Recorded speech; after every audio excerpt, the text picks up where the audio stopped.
Pihak keluarga Nia Kurniasari, NKS, mengaku hanya mendapat donasi 500 juta rupiah atas kematian anaknya akibat pembunuhan dan pemerkosaan dari masyarakat sejak kematian anaknya.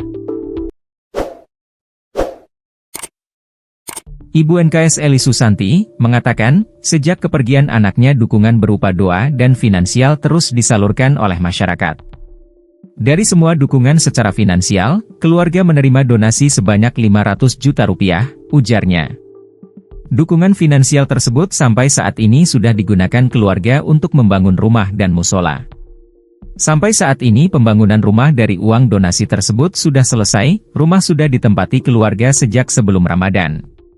Sedangkan musola sudah hampir selesai, hanya tinggal penyelesaian akhir, namun uang donasi tidak lagi mencukupi.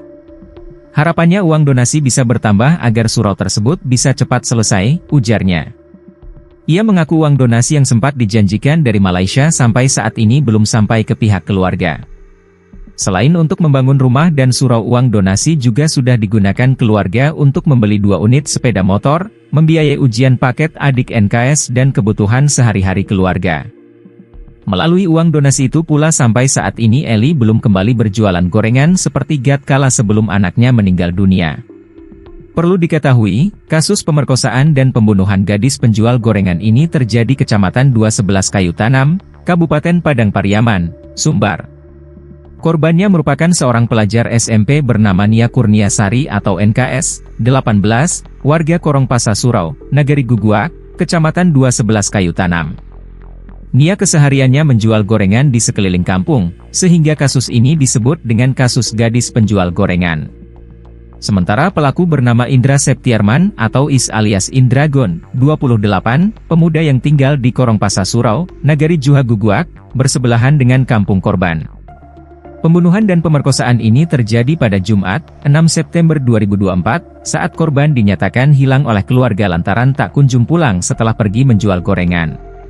Pelaku membuntuti korban setelah membeli gorengannya di sore hari saat hujan lebat mengguyur. Korban dibekap dan diikat dengan tali dan dibawa ke area perkebunan warga untuk diperkosa dan dikuburkan. Adapun jasad Nia ditemukan terkubur tanpa busana di lereng bukit kebun warga yang tak jauh dari kediamannya pada Minggu, 8 September 2024. Indragon sempat buron selama 10 hari setelah melakukan aksi bejatnya. Ia ditangkap polisi pada Kamis, 19 September 2024, di loteng rumah kosong di Jorong Padang Kabau, Nagari Kayu Tanam. Karena perbuatannya, Indragon terancam hukuman mati.